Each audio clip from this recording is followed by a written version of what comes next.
皆さん、こんにちは。今回は私の仕事についてお話ししたいなと思います。私は今、いろいろな仕事をしているんですけど、仕事についてっていうことでまとめて話すのは初めてになります。この動画は私が夜仕事をしている様子を後ろから撮ってみました。この日は夜8時からレッスンがあって、その後ライブ配信をしながら動画編集をしたり作業をしておりました。私はいつも一日家にいて家で仕事をしています。寝る直前まで仕事をしてます。もちろんちゃんとご飯はしっかり食べて、運動もして、睡眠もしっかりとっております。そうじゃないとなかなかこの業務量は続けられないので、そういう健康面は一番大事にしてます。今回も、日本語を勉強している方にとって楽しい動画になればなと思いますし、そうじゃない方もぜひ最後まで聞いていただけたら嬉しいです。こういう音声配信、厳密に言うとこれは音声配信ではないんですけども、画面がありますので。音声配信のコンテンツってとても良くって、個人的に私も好きですし、こういう音声配信って聞いてる側もメリットが結構あって、頭に入ってきやすいんですよね。耳だけで聞いてると、あとリラックス効果もあったりして、画面を見ながら聞いてるのも、それもそっちの方がわかりやすいし、勉強にはなるんですけども、結構刺激が強い。今の人ってずっと画面見てるんで、なので、本当は耳だけで聞くっていうのがリラックス効果もあるし、視覚的な情報がないので、ストレスを感じにくくて、音声に集中できるので、より情報が頭に入って残りやすいそうです。なので、これからもこういう音声配信をやっていきたいなと思いますので、何か話してほしいトピックとか、そういうのがあればぜひ教えてください。私は実は台本なしに喋るのがそんなに得意ではないので、もっと上手になりたいという目標を今年は掲げているので、こういう配信にも挑戦していきたいなと思います。はい。それでは、本題の私の仕事についてなんですけども、日本語レッスンというか、コンサルティングを私はやっております。一応外国人の方へのコンサルティングで私は去年開業しておりまして、今もたくさんの方のレッスンをさせていただいたり、サポートをさせていただいております。日本語のレッスンは、メインというか、日本語のレッスンを希望されている方は多いので、初級から上級、割合的には私はもう上級 N1 レベルの方がとっても多くて、結構内容的にも本当難しい。そしてビジネスが多いですね。でも初級の方、中級の方もいらっしゃいますし、本当に私はこれがやりたいことなので、すごく楽しいです。で、レッスンがやりたいわけではなくって、その人の目的とか目標、もっと大きく言うと、夢を叶えるためのお手伝いがしたいなと思っているので、その中で私は昔から外国人の方に関わる仕事をしているので、そういう仕事で独立したいなと思っているので、今実際にすることができてとても幸せですし、もっと頑張んなきゃなと思います。あとは、私は SNS 関連の仕事もしているんですけども、SNS のコンサルティング代行ですね。ちなみに私の収入の割合で言ったら、そっちの方が大幅に大きいです。今、クライアントさんもたくさんいらっしゃって、業務委託でお世話になってる SNS の会社もありますし、直接契約で、お客様も何名かいらっしゃいます。本当いろんなジャンルのアカウントを担当しておりますね。で、今この動画の中でなんか手振ってますけども、これはライブ配信中ですね。ライブ配信もお金が発生してるので、お金をもらえるので、私の仕事です。でもライブ配信は1年ぶりに始めたんですけども、去年4ヶ月間ぐらい、ハイネイティブっていうアプリで公式ライバーとしてライブ配信をする仕事をしてました。もうライバーはやらないって決めてたんですけど、今回非常に私にとってメリットがあるお話だったなと思ったので、ライブ配信をもう一度やることにしました。今回はハイネイティブじゃなくて別の日本人向けのアプリになります。私は直接喋るのとかが得意な方ではないんですけど、やっぱり喋るの好きなんですよね。あと、いろんな経験をしてきて、いろんなものが好きなので、いろんな人といろんなお話ができるっていう、とても楽しくやってますが、ライブ配信ってやろうと思えば何時間でもできて、やった分だけ自分に見返りというのはお金ですね、が入る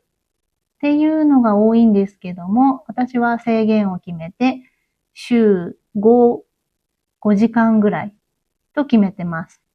でも大体5時間以上になることが多いんですけども、それで一応私の中で考える時間と報酬の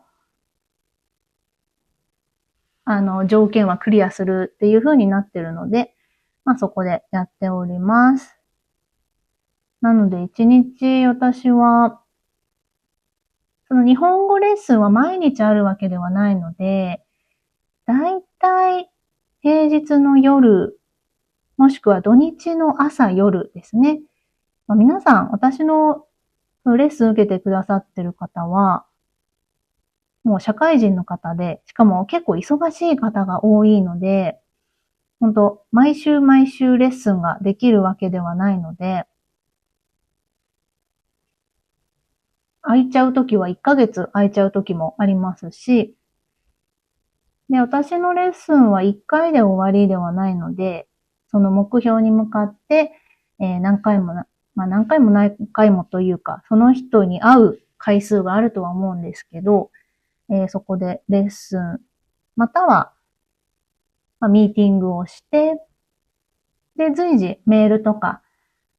メッセージで質問は何でもして OK なので、そこで相談をもらったりして、皆さんと一緒に頑張ってます。なので、ちょっとここで宣伝ですけども、私の日本語レッスン、リリージャパニーズサロンって名付けてるんですけど、は、比較的安めには設定してます。一応いろんな同じ同業の価格帯も全部洗い出したんですけど、全部というか、ある程度ピックアップして、まとめて、その中で、やっぱり自分が商品を作るんであれば一番いいものにしたいので、時間、お金、付加価値、全部つけて、高くはない金額に設定しておりますので、興味ある方はトライアルレッスンは、サイトから、概要欄にあるサイトから2500円でお申し込みができますので、興味ある方、ぜひお話ししましょう。本当明確な目的とか目標がある方とお話ししたいなと思います。実際私のサポートを受けて、日本で働くことになった方もいますし、就職先が決まった方もいますし、あとはもう明らかにもう回数を重ねて、ビジネス日本語、もしくは上級日本語、初級もそうですけど、もう明らかに上手になってて、本人あんまり気づいてないんですけど、いや、こっちからしたらやっぱり最初はビジネスメールのチェックとか、修正するとこ結構あったんですけど、今はもう、ちょっと接続詞がちょっとだけ違うかなとか、それぐらいだったりしてるので、いや、びっくりですね。いや、ほんと皆さんが真面目に仕事がある中で、そういう私のレッスン、サポートに向き合ってくれて、で、私も、教科書はたくさんあるので、それ使うときもありますけど、その人に合ったレッスンをしたいので、でやっぱり、お金を払ってもらってる以上は、私もそれ以上のものを提供したいなと思ってるので、その人に合ったものを、その人に合ったものを作って、レッスンをしておりますので、そういう形で結果が見えてるんだなと嬉しくなります。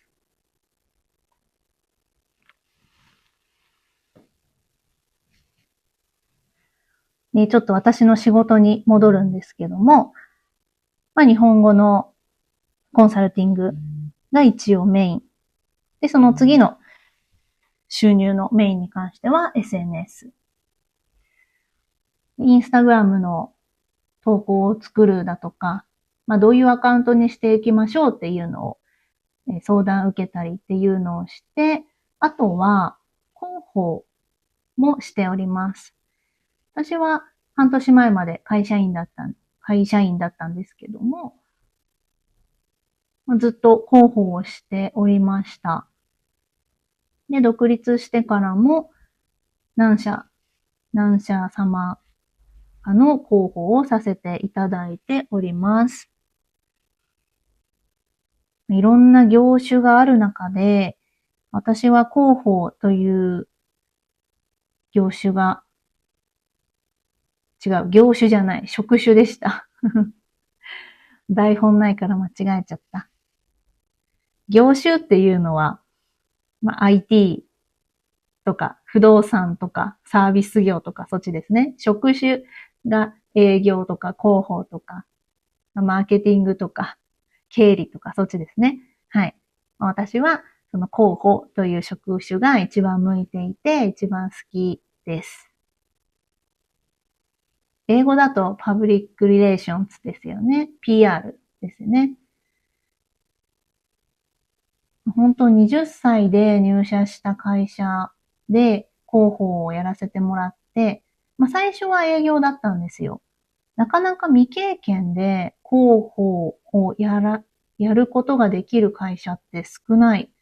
と思うので、基本広報とかマーケティングっていうのは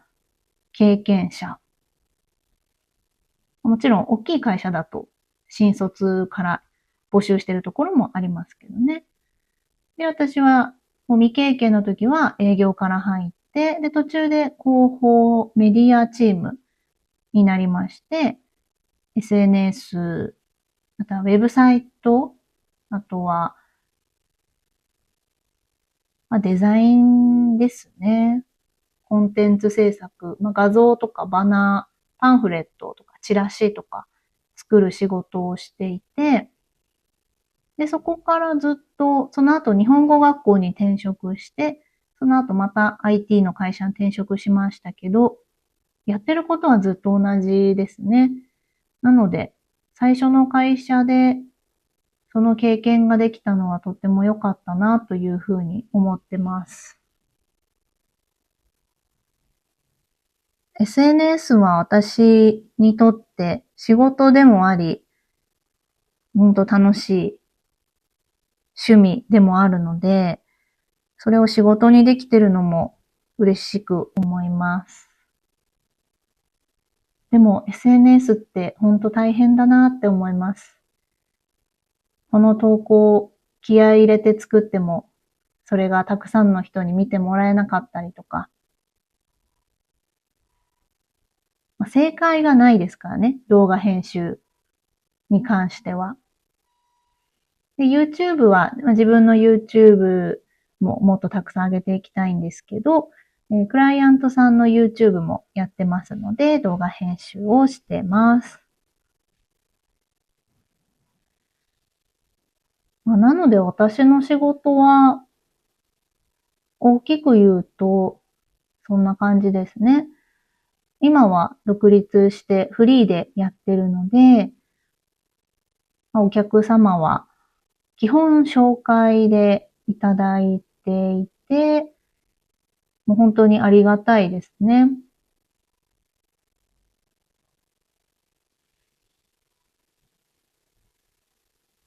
日本語のサポートの方は、日本語のレッスンの方は YouTube とかインスタからお問い合わせいただいて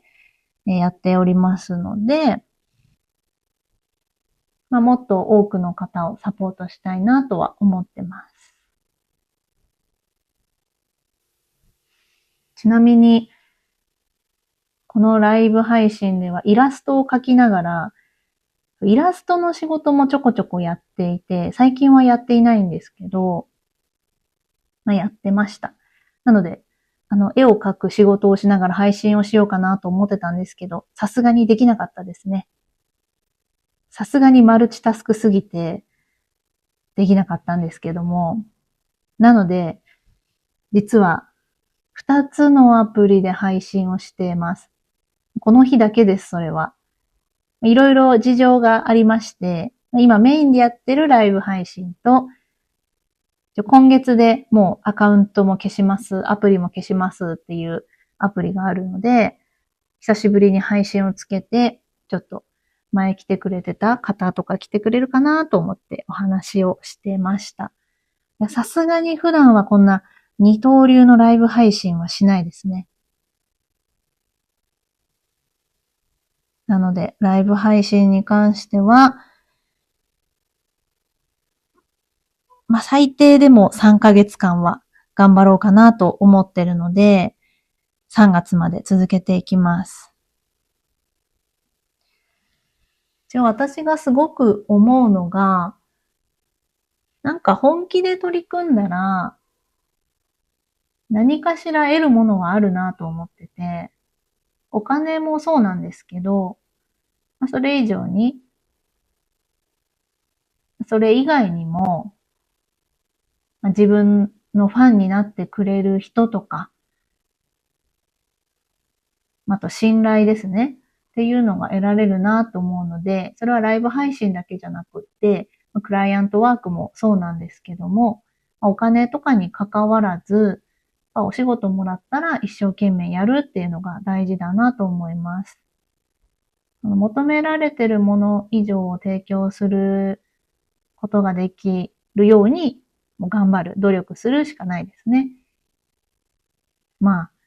努力して結果が出なかったら意味がないとは、厳しいビジネスの世界では言いますけども、やっぱり努力しないと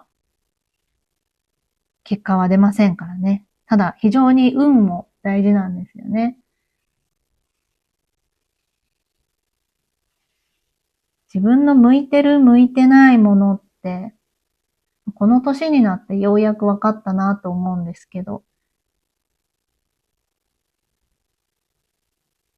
ただもうちょっと時間をかけて、自分の本当に向いているもの、かつ好きなもので稼いでいきたいなとは思ってます。今もだんだんと仕事の幅は狭くなっているかなと思います。一番やりたくて夢でもあった外国人の方を支援する仕事。ただこれはもっと大きくしていきたいので、もうちょっと目標を立てて、仕組み化、組織化してやっていかなきゃなとは思うんですけど、私の思いはでも非常に大きくあるので、基本的には私が、レッスン、コンサルティングは対応しつつ、もうちょっと何かいい方法があればなとはちょっと模索をしております。SNS に関しても、今って SNS やりたい人っていうのは趣味としてじゃなくて、仕事としてというかビジネスとして、一緒か。やりたいって人が多いので、海外もそうじゃないですかね。日本では多いので、お仕事ってほんとたくさんあるんですね。ただそれは全部が報酬がいいものではないので、安くやりたい方がたくさんいるっていう感じですね。安いならやりたいっていう感じで。でも、結構お金持ちの人、経営者とか、そういうインフルエンサーの方、インフルエンサーの方はSNS はもともとスキルあるでしょうから、あんまり外注はしないとは思うんですけど、一経営者の方とかビジネスマンの方って SNS うまくできないので、そういう方のサポートはたくさんありますね。ただやっぱりこの仕事ってたくさんある分単価が低くなっているっていうのが現状なので、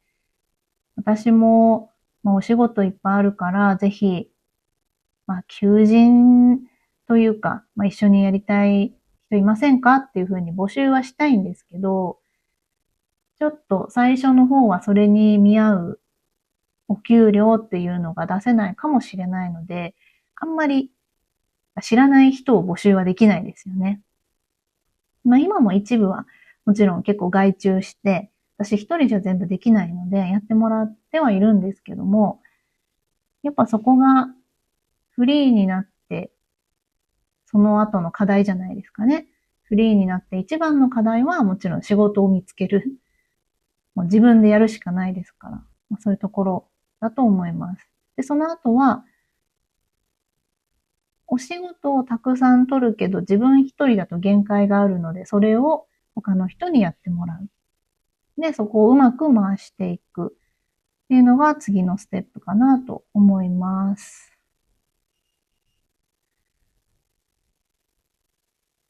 そんな感じで、私はたまに外に出て撮影に行ったりもしますし、企業さんの撮影ですね、に行ったりもするし、広報として撮影をして編集をしていたりもしますし、勉強会とかセミナーの講師としてやることもありますし、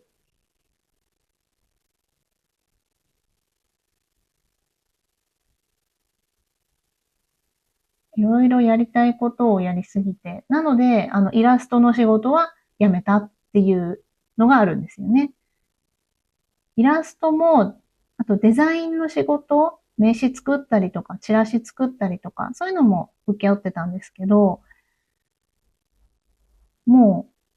絞っていかないと、もういろんなことやりすぎてても、自分にとって最終的にプラスにならないなと思ったので、私はイラストデザインは捨てて、今は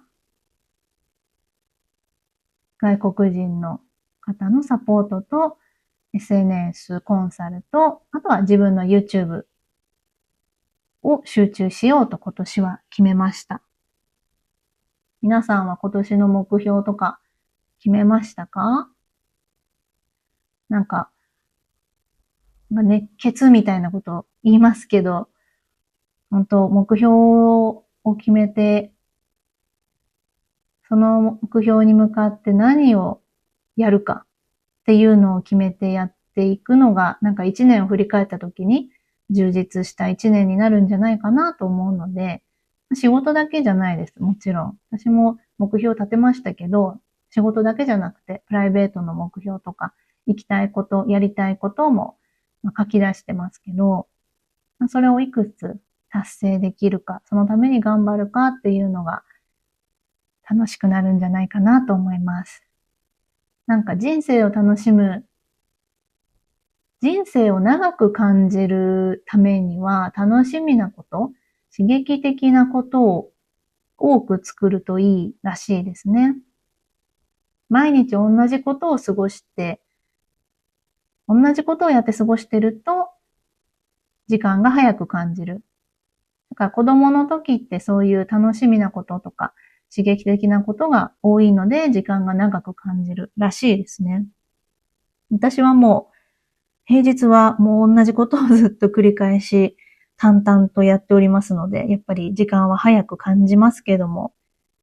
土日も仕事はちょっとしますけど、まあ自分のやりたいことをやるっていう風に決めてるので、ゆっくり休むっていうのもそうですけど、今は結構お掃除してますね。自分の家じゃなくて、実家に行って、ちょっと改造したり、お掃除をしたり、あとは美味しいものを食べたりとか。でも今は、なんか YouTube 撮影とか編集がすごく楽しいので、本当はもっとそれをやりたいなと思ってるんですけど、それだけやってるわけにはいかないので、ただ、また JLPT のコンテンツは作りたいなと思います。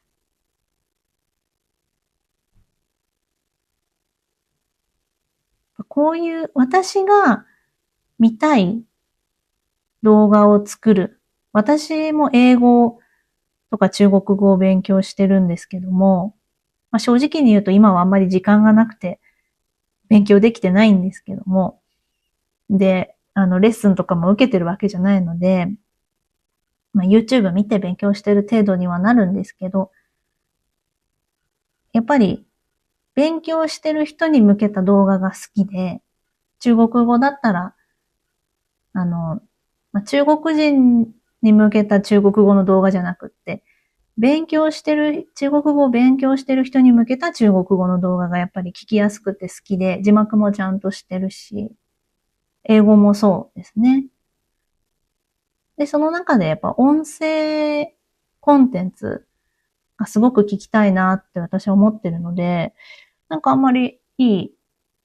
動画が、いくつかありますけどね。いくつか英語と中国語の私好きなチャンネルはありますけど。日本語の動画もたくさんありますよね。本当に。皆さん話が上手で羨ましい。私も、こう喋ってる間は、結構スムーズに喋れてるわと思うんですけど、編集するときに、なんか、なんか力のない喋り方してるなとか、あとなんかとか、とか、ちょっとが多いなっていうのが、私前に動画で日本語をうまく話すコツで、フィラーを言わないって言ってるのに、言っちゃいますよね。まあ、ゼロにするのは難しいので、言いたいことが伝わるように、話がうまくなりたいなと思います。まあ、この日は、8時から夜の12時ぐらいまでぶっ通しでずっと座ってなんかしてますね。本当はライブ配信せずにずっとパソコンで作業をするのでもよかったんですけど、ライブ配信が流行ってるのはどうなんだろう。他の国でも流行ってそうですよね。TikTok ライブとか、YouTube ライブ、インスタライブもあるけど。日本もライブ配信は流行ってるというか、やっぱりコロナで利用する人は多くなったけど、まあ、ただ喋ってるだけでお金がもらえるとか、そんな簡単なものではないんですけど、慣れればとってもいいお仕事だなとは思いますが、長く続けることはいろんな意味で難しいなと思う仕事ですね。なので、ライブ配信だけでやっていくっていうのは難しいなと思いますし、そうやってる人は本当にすごいなと、すごい尊敬します。どんな仕事をしてる人もリスペクトです。もうちょうど30分ぐらい話したので、そろそろ終わりにしようかなと思います。私の仕事についてわかりましたでしょうか？まあ、自分で話しててあんまりまとまってないなとは思うんですけど、皆さんに私のお仕事についてお伝えできて、それが伝わったら嬉しいなと思います。それでは最後まで聞いてくださった方いましたらありがとうございました。また、こういう音声コンテンツを配信していきたいなと思うので、ぜひまた見てください。それでは、最後まで見てくださってありがとうございました。また次の動画でお会いしましょう。